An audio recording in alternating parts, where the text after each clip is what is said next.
The late afternoon sun cast long shadows across the parking lot of the Crossroads Diner, a truck stop institution that had stood at the junction of Highway 95 and Route 12 for nearly 40 years. Inside, the smell of coffee and fried food mingled with the low hum of tired travelers looking for a moment's rest before continuing their journeys. Marcus Reaper Williams sat in a booth near the back, his imposing 6'5" frame making the vinyl seat look almost comically small. The Hells Angels patch on his leather vest, the iconic winged skull that marked him as a member of one of America's most notorious motorcycle clubs, drew the usual reactions. Mothers steered their children to tables on the opposite side of the restaurant. A businessman at the counter actually changed seats to put more distance between them. The waitress who'd taken his order had been polite but nervous, her hands shaking slightly as she'd poured his coffee. Marcus was used to it. At 52 years old, with a shaved head, a thick gray beard, and arms covered in tattoos from his 2 tours in Iraq, he knew exactly what people saw when they looked at him. A threat, a criminal, someone to be feared and avoided. What they didn't see was the former Army medic who'd saved 17 lives under fire in Fallujah, the man who ran a community garden in one of Oakland's toughest neighborhoods, teaching kids how to grow vegetables and stay off the streets, the volunteer firefighter who'd pulled 3 people from a burning building last winter, the devoted father of 2 daughters, both in college, both studying to become teachers. People saw what they wanted to see. Marcus had made peace with that a long time ago. He took a sip of his coffee, black, no sugar, and pulled out the worn paperback he'd been reading, a biography of Harriet Tubman. His reading glasses, held together with a bit of electrical tape on one side, perched on his nose as he found his place on the page. That's when the feeling hit him. Not a sound, not a movement, just an instinct. The same one that had kept him alive in combat zones where the difference between life and death was measured in split seconds of awareness. Marcus looked up slowly, his eyes scanning the diner with the practiced efficiency of someone trained to read danger. That's when he saw her. A young black girl, maybe 10 or 11 years old, sat in a booth near the window with 2 white adults. The woman was thin and jittery, wearing sunglasses despite being indoors. The man was heavyset with a red face, his eyes constantly darting toward the parking lot and the entrance. At first glance, they could have been a family. Mixed families weren't uncommon, but something felt wrong. The girl sat perfectly still, her hands folded on the table, her expression blank. Too blank. Marcus had seen that look before in the eyes of civilians in war zones who'd learned that showing emotion could get you killed. It was the face of someone who'd been trained to be invisible. But then he saw it, a deliberate movement, so subtle that anyone not paying close attention would miss it entirely. The girl's left hand moved slowly, carefully, her fingers forming shapes against the laminated menu on the table. Not fidgeting, not playing. She was tapping out a pattern, Morse code. Marcus had learned Morse code in the Army, used it in situations where radio silence was mandatory, but communication was essential. He watched, his heart rate picking up as he recognized the pattern. SOS, help, not, parents, danger. The message repeated, SOS, help, not, parents, danger. Marcus felt his blood run cold. The girl's eyes flickered toward him for just a fraction of a second, and in that brief moment, he saw everything he needed to see. Terror, desperation, a silent plea from a child who'd found a way to signal for help without her captors noticing. Marcus carefully set down his coffee cup, his mind already shifting into tactical mode. 23 years in the military had taught him to assess threats and formulate responses in seconds. He couldn't just confront them, not if this was what he suspected. Traffickers, kidnappers, whoever these people were, they were dangerous.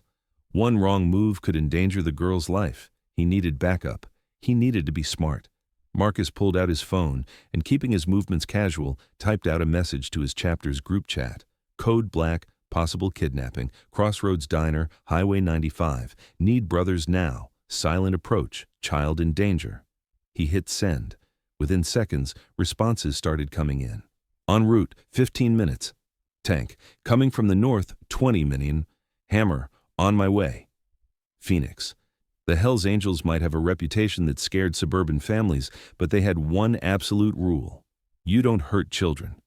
ever. Anyone who did became an enemy, no matter who they were. While he waited, Marcus watched the booth carefully, using his peripheral vision to avoid drawing attention. The man was getting agitated, checking his phone repeatedly. The woman kept glancing at her watch, her leg bouncing with nervous energy. They were on a schedule. The girl tapped again. "Hurry! Leaving! Soon! Please!" Marcus's jaw tightened. He'd seen terrible things in Iraq. Children caught in crossfire, families torn apart by violence, innocents destroyed by war. But there was something uniquely horrifying about this. A child being trafficked through the ordinary landscape of America, hidden in plain sight at a truck-stop diner where dozens of people passed by without noticing. He stood up slowly, stretching as if working out road stiffness, and walked toward the restroom. The move took him past the booth, close enough to hear fragments of conversation. "Should have been here 20 minutes ago," the man was saying, his voice low and irritated. "If Martinez is late again—" "Shut up!" the woman hissed. "Not here." "She's been too quiet," the man continued. "You sure you gave her enough? Last time?" "I said shut up." Marcus kept walking, but his hands were clenched into fists. His training screamed at him to stay calm, stay professional, but every instinct he had as a father wanted to grab these people by their throats. Not yet. Not with the girl in immediate danger. In the restroom, Marcus splashed cold water on his face and looked at himself in the mirror. "Stay smart," he muttered. "Stay tactical. Get the girl safe." He dried his hands and headed back out, but instead of returning to his booth, he approached the counter where an older black woman wearing a name tag that said Denise was refilling coffee carafes. "Ma'am," Marcus said quietly, his voice gentle despite his appearance, "I need you to listen very carefully and not react." Denise looked up at him, and something in Marcus's expression made her set down the coffee pot and give him her full attention. "The booth by the window," Marcus said, keeping his voice barely above a whisper. "The young black girl with the braids. She's not with her parents. She's being trafficked. I need you to go to your office or somewhere private and call 911. Tell them there's a kidnapping in progress at the Crossroads Diner. Tell them to send units immediately, but no sirens. We can't spook these people." Denise's eyes widened. "Are you sure?" "What if—" "I'm a veteran," Marcus said firmly. "I know what I'm seeing. That child is in danger, and they're about to move her. We have maybe 10 minutes. Denise looked past Marcus at the booth. She was old enough, wise enough, to recognize truth when she heard it. She nodded once. "I'll call right now." "Tell them to send Child Protective Services too," Marcus added. "This girl's going to need help after." Denise hurried toward the back office, and Marcus returned to his booth, positioning himself with a clear line of sight to the entrance. If they tried to leave, they'd have to walk right past him. Through the window, he saw the beautiful sight of motorcycles pulling into the parking lot. His brothers had arrived, 6 bikes. Their riders dismounted with the casual efficiency of people who'd done this dance before. To anyone watching, they just looked like bikers taking a break. But Marcus could see the tactical positioning, the way they spread out to cover all exits, the hand signals they used to coordinate. Tank, the chapter's sergeant-at-arms and Marcus's closest friend since their army days, caught his eye through the window. Marcus gave a subtle signal, the same hand signs they'd used in Iraq when radio silence was mandatory. Hostage situation, 2 suspects, 1 child victim, unknown weapons. Tank nodded once and relayed the information to the others. They adjusted their positions, creating a perimeter that looked casual but was anything but. The man in the booth noticed the bikers. His body language changed immediately, shoulders tensing, hand moving toward his jacket pocket. He leaned toward the woman and whispered something urgent. She looked up, saw the Hells Angels, and went pale. "We need to go," the man said, standing up abruptly. "Right now." He grabbed the girl's arm roughly, yanking her out of the booth. She stumbled, and Marcus heard a small sound escape her, a whimper of pain that made his vision go red. Marcus stood up, blocking their path to the door. The other patrons in the diner started to notice the tension, conversations dying as people sensed something was wrong. "Excuse me," the man said, his voice tight with barely controlled anger. "We need to get past." "I don't think so," Marcus said quietly, his voice carrying the kind of authority that came from years of commanding soldiers in combat. "That girl's hurt. Maybe we should wait for someone to check her out." "She's fine," the woman said quickly. "Just clumsy. We're her parents, and we need to leave." "Really?" Marcus crossed his arms, making himself even more imposing. "Because she's been tapping Morse code to me for the past 15 minutes, says you're not her parents at all, says she's been kidnapped." The reaction was immediate and violent. The man's hand darted into his jacket, going for what was probably a gun. But he never made it. Tank and two other bikers were through the door in seconds, moving with the speed and precision of trained soldiers. "Hands where we can see them," Tank said calmly, his massive frame blocking the man's escape route. "Real slow now. Nobody needs to get hurt." The woman tried to run for the back exit, but Phoenix, a female biker with arms like steel cables and a purple heart of her own, was already there. "Not happening, sweetheart. You stay right where you are." The girl, suddenly realizing she might actually be safe, broke free from the man's grip and ran straight to Marcus. She wrapped her arms around his waist, pressing her face against his leather vest, her whole body shaking. Marcus knelt down, bringing himself to her eye level. "Hey there, little warrior," he said softly. "You're safe now, I promise. What's your name?" The girl looked up at him with tear-filled eyes. Her voice was barely a whisper. Aaliyah Thompson. I'm 10. Those people. They took me from the mall 3 days ago. They said if I tried to get help, they'd hurt my mama." "Your mama's safe," Marcus said with certainty, even though he didn't know for sure. But this girl needed reassurance, needed to believe rescue was real. "Where'd you learn Morse code?" "My daddy taught me," Aaliyah said, tears streaming down her face. "He's in the Navy. He said it might save my life someday. He was right." Marcus felt his throat tighten. "Your daddy's a smart man. And you're brave. So brave." The sound of sirens finally cut through the air. Police, not fire trucks. Denise must have made the call work. Within minutes, the diner was swarming with law enforcement, state troopers, local police, and federal agents who'd apparently been tracking this particular pair for weeks. Detective Sarah Chen, a no-nonsense woman with sharp eyes and a badge from the FBI's Human Trafficking Task Force, approached Marcus. "You Marcus Williams?" "That's right." The 911 call said a veteran spotted a kidnapping victim using Morse code.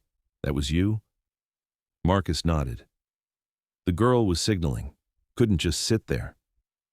Detective Chen looked at Aaliyah, who was still holding Marcus's hand, then at the circle of bikers who'd helped corner the suspects. "You know, we've been trying to catch these two for 3 months. They're part of a larger network that's moved at least 8 children across state lines. We could never catch them in the act." She shook her head. "And a biker at a truck stop cracks the case in 20 minutes. "The girl cracked the case," Marcus corrected. "She's the brave one. I just understood what she was trying to say." A female officer approached gently, kneeling beside Aaliyah. "Sweetheart, we need to ask you some questions. Is that okay?" Aaliyah looked up at Marcus as if asking permission. He nodded encouragingly. "It's okay. They're here to help. And I'll be right here if you need me." Aaliyah took a shaky breath. "Okay. Can you tell me where you've been the last 3 days?" "They kept moving me," Aaliyah said, her voice getting stronger. "Different motels. They kept saying someone was going to come get me, take me somewhere far away. They gave me medicine that made me sleepy, but today I didn't drink all of it. I spit some out when they weren't looking." "That was very smart," the officer said. "Did they hurt you?" "They grabbed me hard sometimes, and they said mean things, but mostly they kept me quiet. Scared." Aaliyah's voice dropped to a whisper. "I kept thinking about my mama and daddy. I kept hoping someone would notice." "Someone did," Detective Chen said, glancing at Marcus. "Someone noticed, and you're going home." "Really?" Aaliyah's eyes went wide. "I can go home? To my real home?" "We're calling your parents right now," the officer said. "They've been looking for you. They never stopped looking." Aaliyah started crying again, but this time with relief. The next hour was a blur of statements, evidence collection, and coordination. The 2 suspects were arrested on multiple federal charges. The man, it turned out, had a gun in his jacket pocket, a 9mm with the serial number filed off. The woman's phone revealed text messages about merchandise and delivery schedules that made Marcus's stomach turn. Tank walked over as the police finished processing the scene. "Hell of a day, brother." "Yeah," Marcus said, watching as Aaliyah talked to a child psychologist who'd arrived to help with the transition. Hell of a day. You know the news is going to eat this up, Tank said. Hell's Angels save kidnapped girl. That's going to confuse a lot of people. Marcus shrugged. Let them be confused. We know who we are. Most people don't look past the patch, Tank muttered. Then maybe this will make them look, Marcus said. The bikers began to mount their motorcycles, preparing to leave. But before they could, something unexpected happened. Denise, the waitress who'd made the 911 call, came out with the diner's manager. They approached the group of bikers nervously. We just wanted to say thank you, Denise said, and to tell you that your meals are on us, today and any day you stop by. That's not necessary, Marcus started to say, but the manager cut him off. Yes, it is, the older man said firmly. I've been running this place for 20 years. I've seen a lot of people come through here, and I've made some judgments I'm not proud of. He looked directly at Marcus. I was wrong about you, about all of you. You did something today that most people wouldn't have the courage to do. The least we can do is buy you dinner. Other patrons started to approach. A truck driver with a weather-beaten face, a young mother with 2 small children, an elderly couple who'd been sitting in the corner. I'm sorry, the truck driver said simply, for the looks I gave you when you walked in. I was wrong. We all were, the young mother added. Thank you for saving that little girl. Marcus accepted the words with quiet grace, as did his brothers. They weren't looking for glory or recognition. They'd done what needed doing. That was enough. As the sun began to set, Detective Chen approached Marcus one final time. Aaliyah's parents are on their way. They'll be here in about an hour. Her father's being flown in from his deployment, emergency leave. Her mother's driving up from Sacramento. She paused. They want to meet you, both of them. They want to thank the man who brought their daughter back. Marcus nodded. I'll wait. There's something else, Chen said. When we searched the suspects' phones, we found evidence of a larger operation. At least 5 other children currently missing. Your intervention today, it's going to help us find them. Marcus felt the weight of that information settle on his shoulders. 5 other children, 5 other Alayas waiting for someone to notice their signals. Whatever you need from me, Marcus said. Statements, testimony, whatever. I'm in. I figured you would be, Chen said with a slight smile. You military guys are all the same. Can't ever really stop serving. Some oaths don't expire, Marcus said simply. When Aaliyah's mother arrived, the reunion was everything it should be. The woman, a schoolteacher named Janet Thompson, practically collapsed when she saw her daughter, pulling Aaliyah into her arms and sobbing with relief and joy. Aaliyah clung to her mother like she'd never let go. After several minutes, Janet approached Marcus, her eyes still wet with tears. You saved my baby, she said, her voice breaking. How do I thank you for that? How do I possibly thank you? You don't have to, Marcus said, gently. Any father would have done the same. But they didn't, Janet said. Dozens of people were in that diner. Only you noticed. Only you acted. She reached out and took his hand. My husband is going to want to meet you. He's flying in from Japan. He'll be here tomorrow. I'd be honored, Marcus said. Aaliyah came over then, still holding her mother's hand but reaching out to Marcus with the other. Mr. Marcus, she said softly, will I see you again? If your mama says it's okay, yeah, Marcus said. You know I run a community garden not too far from here. We teach kids how to grow vegetables. Maybe you'd like to come by sometime.